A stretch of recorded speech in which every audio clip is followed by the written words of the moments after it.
আসসালামু আলাইকুম দর্শক, আপনাদেরকে আমরা শুভেচ্ছা জানাচ্ছি। আপনারা যে আমাদের ভালোবাসা দিচ্ছেন, আপনারা আমাদের ভিডিওগুলোতে অনেক কমেন্ট করছেন, লাইক করছেন, শেয়ার করছেন। আপনাদের কোথা থেকে বলছেন সেটাও আমাদের জানাচ্ছেন। এজন্য আমরা খুবই আনন্দিত এবং কৃতজ্ঞ আপনাদের প্রতি। আমাদের দায়িত্ব আরও বেড়ে গেল। আমরা ভবিষ্যতে চেষ্টা করব আরও সুন্দর সুন্দর টপিক দেওয়ার জন্য, যাতে আপনারা আরও বেশি বেশি করে আমাদের ভিডিওগুলো দেখেন। আজ আমরা এমন এক জটিল আর পরিবর্তনশীল বিশ্বের দিকে তাকাচ্ছি, যেখানে যুদ্ধ, প্রযুক্তি, রাজনীতি একে অপরের সঙ্গে আপনি যদি নাও চান তাও অদৃশ্যভাবে জড়িয়ে পড়ছেন। পূর্ব ইউক্রেনের পোকরভস্ক এক শহর, যা রেলপথ আর সড়কের জন্য নয়, মানুষের অস্তিত্বের জন্য লড়ছে তারা। প্রতিটি রেল স্টেশন, প্রতিটি রাস্তার মোড়, এখানে লড়াই চলছে জীবন ও মৃত্যু, কৌশল ও সাহসের। আমি ইউক্রেনের পোকরভস্কের কথা বলছি। সেখানে বেশ কিছুদিন যাবৎ রাশিয়া এবং ইউক্রেনের যোদ্ধাদের মাঝে প্রচুর যুদ্ধ হচ্ছে। রাশিয়ারা এগিয়ে যাচ্ছে, ইউক্রেনের যোদ্ধারা যতদূর পারছে তাদেরকে প্রতিহত করার চেষ্টা করছে, কিন্তু একটি পরাশক্তি দেশ পুতিনের রাশিয়ার সাথে আর কতক্ষণ তারা পেরে উঠবে। স্থলপথে যেভাবে যুদ্ধ হচ্ছে, আকাশপথে ড্রোন হামলা, ক্ষেপণাস্ত্র সব কিছুই হচ্ছে, আর বাধ্য হচ্ছে ইউক্রেনের আস্তে আস্তে পিছু হটতে। এছাড়া তো তাদের কোনো উপায় নেই, কারণ তারা ভুলটা প্রথমেই করে ফেলেছিল রাশিয়ার সাথে এই সংঘর্ষে যায়। যাক, সেই কথা, যেটা ভুল হয়ে গেছে, জেলেনস্কির ভুল হয়েছে, তার খেসারত এখনও দিচ্ছে তাদের দেশের জনগণ, নিরীহ জনগণ। এদিকে রাশিয়ান সেনারা উত্তরের দিকে অগ্রসর হতে চাচ্ছে, আর ইউক্রেনের সেনারা শহরের তাদের বাধা দেওয়ার ব্যর্থ চেষ্টা চালাচ্ছে। তবে এই সংঘাত কিন্তু শুধু মাটিতে না, আকাশেও হচ্ছে।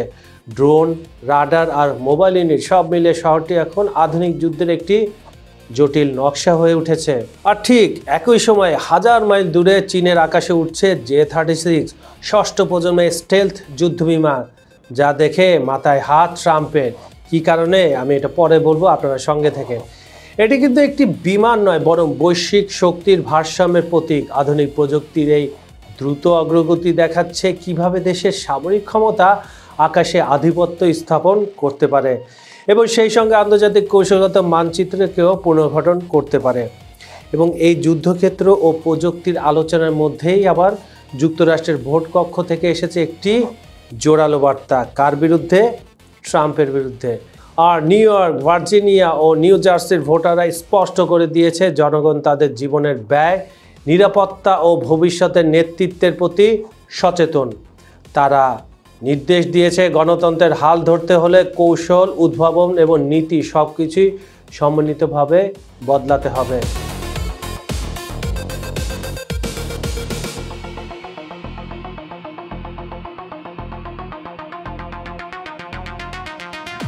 খবর সংযোগের বিশ্লেষণে আমরা এই তিনটি দৃশ্য একসাথে তুলে ধরব: মাটির যুদ্ধ, আকাশের আধিপত্য আর ভোটকক্ষের গণতান্ত্রিক লড়াই। আমরা দেখব কিভাবে যুদ্ধের কৌশল, প্রযুক্তির অগ্রগতি এবং ভোটারদের মনোভাব একসাথে ভবিষ্যতের আন্তর্জাতিক ও জাতীয় দৃশ্যপটকে নির্ধারণ করছে।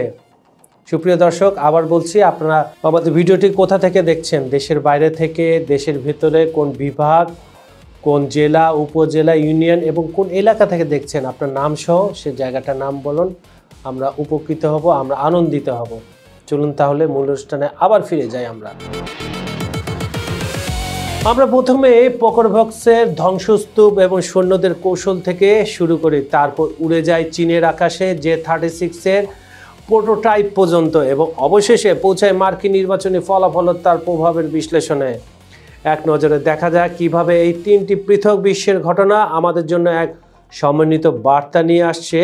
ভবিষ্যতে যুদ্ধ, ক্ষমতা এবং নেতৃত্বের জন্য প্রস্তুত থাকতে হবে আজই।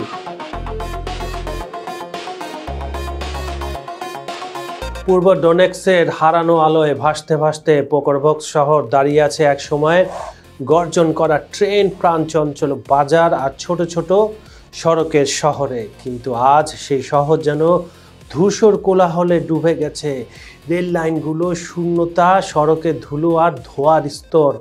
মানুষের পদচিহ্ন নেই, শুধু সৈন্যদের পদচারণা, ড্রোনের গর্জন আর রুকেশ গান ও বোমার শব্দ।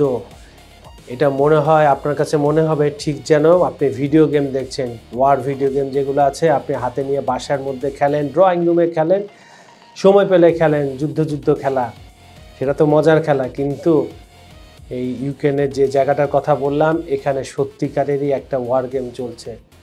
প্রায় 60,000 মানুষকে আগে সরে নেওয়া হয়েছে। প্রতিটা ইঞ্চি ইঞ্চি মাটিতে যুদ্ধ হচ্ছে, সেটা হোক স্থলপথে, সেটা হোক আকাশপথে, কোনো ছাড়াছাড়ি নাই। প্রাণপণ যুদ্ধ করছে পুতিনের সেনারা সেদিক, আর ইউক্রেনের জেলেনস্কি সেনারা। ইউক্রেনের সেনারা ক্রমে দুর্বল হয়ে পড়ছে, তারা স্বীকার না করলেও তারা পিছু হটতে বাধ্য হচ্ছে। রাশিয়ার প্রতিরক্ষা মন্ত্রণালয় প্রতিদিন নতুন আশ্বাস দেয়। তাদের রিপোর্ট বলছে সৈন্যরা উত্তর দিকে অগ্রসর হচ্ছে। শহরের মূল অংশে ঢুকে নিয়ন্ত্রণ স্থাপন তাদের কাছে এখন শুধু সময়ের ব্যাপার। যে কোনো মুহূর্তে হয়তোবা আমি এই ভিডিওটা আপনাদের কাছে, আপনারা দেখছেন এই ভিডিওটা, ততক্ষণে তারা শহরের ভেতরে প্রবেশও করে যেতে পারে, কোনো ঠিক নেই। এক কৌশলগত সিঁড়ি যদি তারা প্রকল্পের মূল কাঠামোগুলো দখল করতে পারে, উত্তর ডনবাক্সের পথ খুলে যাবে, যা বছর পর বছর ধরে রাশিয়ার স্বপ্নে ছিল। কিন্তু এখানে বড় একটা কিন্তু রয়েছে, সেটা হচ্ছে এই যে প্রতিটি পদক্ষেপ সাথে শহরটি যেন আরও জটিল হয়ে ওঠে। ইউক্রেনের সেনারা ব্যালিস্টিক মনোভাব নিয়ে দাঁড়িয়ে আছে, কিন্তু কতক্ষণ তারা দাঁড়াতে পারবে পুতিনের অগ্রসর বাহিনীর কাছে? তারা জানে এক মুহূর্তের ত্রুটি তাদের সরবরাহ লাইন ধ্বংস করতে পারে, তাই তারা ড্রোন ব্যবহার করে আকাশ থেকে নজর রাখে, মোবাইল ইউনিট দিয়ে প্রতিটি রাস্তা ও রেল স্টেশন কঠোরভাবে পাহারা দেয়। কিন্তু এগুলো সব ব্যর্থ করে দিচ্ছে পুতিনের সেনাবাহিনী। ইউক্রেনীয় কমান্ডাররা জানে শহরটি এখন পুরোপুরি হারায়নি, প্রতি পদক্ষেপে লড়াই চলছে, প্রতিটি বোমার শব্দে শহরের আত্মা টিকিয়ে রাখা হচ্ছে। কিন্তু প্রশ্ন হচ্ছে কতক্ষণ? শহরটি এখন দূষণ, এ গ্রে জোন, নিয়ন্ত্রণ পুরোপুরি কারো হাতে নেই। ধুলোময় সড়ক, ধ্বংসপ্রাপ্ত বাড়ির ভাঙা দেয়াল, ছায়া ঢাকা স্টেশন, সবই এক শূন্যস্থানকে আরো রহস্যময় করে তুলেছে। প্রতিটি কৌশল, প্রতিটি অগ্রগতি, প্রতিটি চূড়ান্ত আক্রমণ এখানে স্থির হয়ে যাচ্ছে। রাশিয়ার সৈন্যরা জানে শহর দখল হলেই তাদের অগ্রযাত্রা আরও সহজ হবে, কিন্তু ইউক্রেনও হাল ছাড়ে না। তারা বুঝে গেছে প্রতিটি দিন, প্রতিটি ঘন্টা শহর রক্ষা করা মানে উত্তর ডোনবাসের ভবিষ্যৎ রক্ষা করা। প্রতিটি রেল লাইন, প্রতিটি সড়ক, প্রতিটি ব্রিজ সৈন্যরা কঠোর মনোভাব নিয়ে রক্ষা করার চেষ্টা করছে, কিন্তু কতক্ষণ? আর এখানে লড়াইটা কেবল মাটিতে হচ্ছে না, কৌশল, ধৈর্য আর প্রযুক্তির একসাথে লড়ছে সবাই। ড্রোন উঠছে আকাশে, চোখ রাখছে শহরের প্রতিটি গলি আর ছাদে। মোবাইল ইউনিট রাস্তা পরিবর্তন করছে, সেনারা অপ্রত্যাশিত হামলার জন্য প্রস্তুতি নিচ্ছে। প্রতিটি পদক্ষেপে শহরে যেন জীবন্ত এক চরিত্র, যা কিছু হারিয়ে ফেলেছে কিন্তু এখনো লড়ছে। এই শহরের প্রতি মুহূর্তের লড়াই কেবল সামরিক কৌশল নয়, এটি মানুষের স্মৃতি, শহরের ইতিহাস এবং অস্তিত্বের জন্য লড়াই। প্রকরভক্স ধূসর হতে পারে, কিন্তু শহরের আত্মা এখনো টিকে আছে। প্রতিটি ড্রোনের ছোঁয়া, প্রতিটি গুলির শব্দ, প্রতিটি পদক্ষেপ সবই একটি গল্প বলে, যা ভবিষ্যতের জন্য লড়াই চালিয়ে যাবে।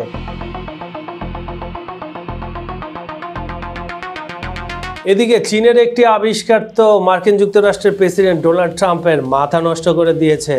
মার্কিন যুক্তরাষ্ট্র যে গর্ব করত তাদের 5th জেনারেশনের বিমান আকাশে উড়ে বেড়াচ্ছে, শত্রুকে ধ্বংস করে দিবে, কিন্তু সেই গর্ব চূর্ণ করে দিল চীনের J-36।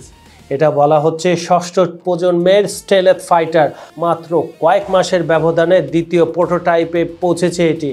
এর নতুন এয়ার ইনটেক ডিজাইন, পূর্ণ নকশাকৃত ল্যান্ডিং গিয়ার আর ফ্ল্যাট থ্রাস্ট ভেক্টরিং নোজল প্রতিটি উপাদানই নির্দেশ করছে ভবিষ্যৎ কী দেখাচ্ছে। চীনের দ্রুতগতির প্রযুক্তিগত অগ্রগতি সামনে কেউ টিকতে পারবে না।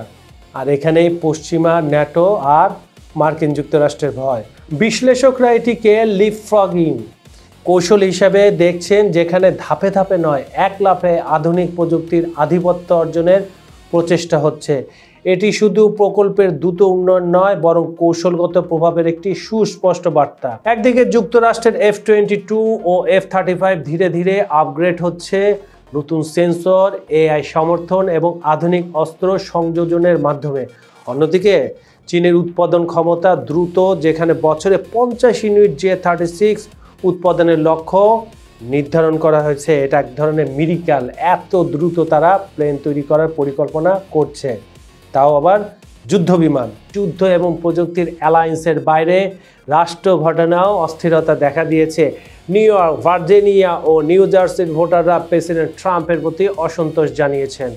ডেমোক্রেটরা জয়ী হয়েছে নিউ ইয়র্কের জোহরান মামদানি, ভার্জিনিয়ার অ্যাবিগাইল স্পেনবার্গার এবং নিউ জার্সির মিকি শেরিল।